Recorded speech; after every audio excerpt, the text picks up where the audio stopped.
Should Mercedes sign Sebastian Vettel alongside Lewis Hamilton for the 2021 Formula 1 season? It's a question that has not gone away since it was announced Vettel will leave Ferrari at the end of this year. The logic is simple: Vettel's available and both of Mercedes' drivers are out of contract. Keeping Hamilton, who is a 6-time world champion and might have 7 titles by the time 2021 comes around, is a no-brainer. So Mercedes should wave goodbye to Valtteri Bottas and bring Vettel into the fold to set up a clash of the titans. It would be an all-star lineup boasting 10 Formula 1 titles and 137 victories, statistically the most successful driver pairing in Grand Prix history if it was ever realised. And Mercedes boss Toto Wolff has also admitted that a German driver in a German car would be a good marketing story. So commercially we can see the appeal, but Wolff has also said that Mercedes is primarily focused on performance. And thanks to some insight from Wolff, we know many of the areas Mercedes will use to determine a driver's quality and suitability: race results, career history, teammate comparisons, how they'd fit in with the team, what the dynamic would be with their teammate, and what the team's future plan is. This gives us a very good idea of the criteria Mercedes will use if it is to seriously consider Vettel. So, let's see how he stacks up. Straight off the bat, this is not a particularly positive area for Vettel, at least if it's weighted towards his recent form. He won just one race in 2019 and cost himself victories on other occasions. It added up to his worst championship result since joining Ferrari in 2015, and he was beaten by new teammate Charles Leclerc. Mercedes' analysis would likely go back further than judging one specific environment, and this means assessing how Vettel fared prior to Leclerc's arrival. He wasn't on the same level Hamilton performed at with Mercedes, but Vettel was very good, comfortably defeating Kimi Raikkonen and finishing second in the championship twice. The Vettel of 2015 to 2018, well, the first half of 2018, would almost certainly be a strong asset. But at best this is a wobbly tick in Vettel's column, and as this is Mercedes and standards are so high, we're going to be harsh and make it a cross.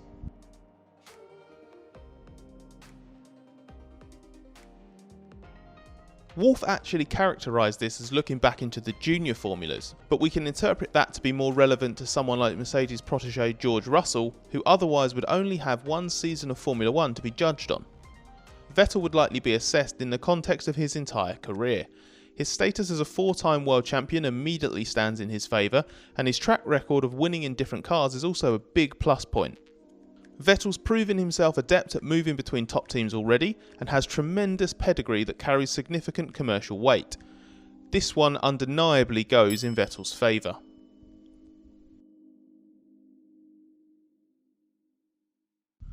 Unfortunately, Vettel's recent record in a straight fight against motivated opposition is not good. He was the undisputed number 1 at Red Bull in 2014 off the back of 4 straight world titles, but was beaten quite resoundingly by new teammate Daniel Ricciardo in a tricky car. Ricciardo won 3 races, while Vettel had a winless season. In 2019, Leclerc didn't need much time at all to bring himself to Vettel's level, and in the second half of the season, Vettel actually slipped behind Leclerc in performance terms. When things are not in Vettel's favour, he does appear weak, and up against Hamilton he would be exposed and under pressure, and Mercedes needs to be confident it would get the best from both its drivers, so Vettel's not looking at a win here. Ignoring the teammate factor, which we will approach separately, the answer to this is very well.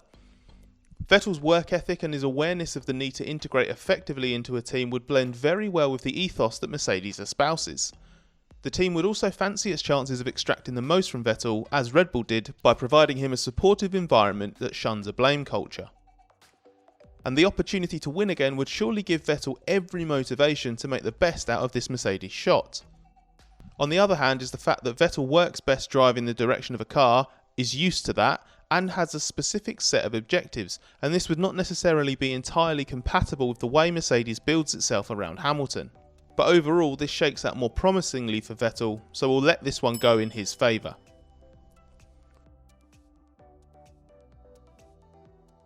Mercedes doesn't do number 1 or number 2 denominations, but Vettel would be stepping into Hamilton's team, and Hamilton has a history of responding differently to whoever is alongside him. Against Fernando Alonso and Nico Rosberg, a tense battle for on-track supremacy manifested itself in a strained relationship. Against Heikki Kovalainen and Valtteri Bottas, Hamilton has had an inherent advantage that has lent itself to a more harmonious dynamic.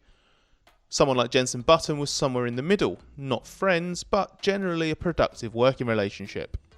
There has always been mutual respect between Hamilton and Vettel, particularly during the 2017 and 2018 title fights, and if Hamilton enjoyed a baked-in advantage over Vettel, as we might expect given Vettel's frailty post-Ferrari, it would reduce the chance of fireworks.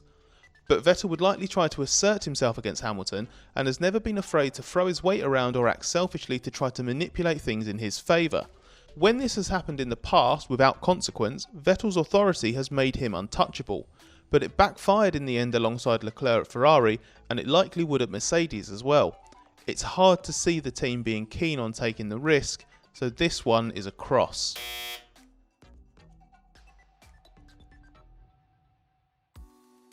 Until we know the nature of Mercedes' commitment to Formula 1, this is slightly tricky to answer, but there's every reason to expect that Mercedes is in Formula 1 beyond the short term. And that means Mercedes is likely looking at two things. First, how to get the most out of Hamilton until he retires, and how to replace him thereafter. We've already dealt with the fact that signing Vettel would not necessarily get the most out of Hamilton, and at 32, Vettel probably doesn't represent a long-term prospect as well.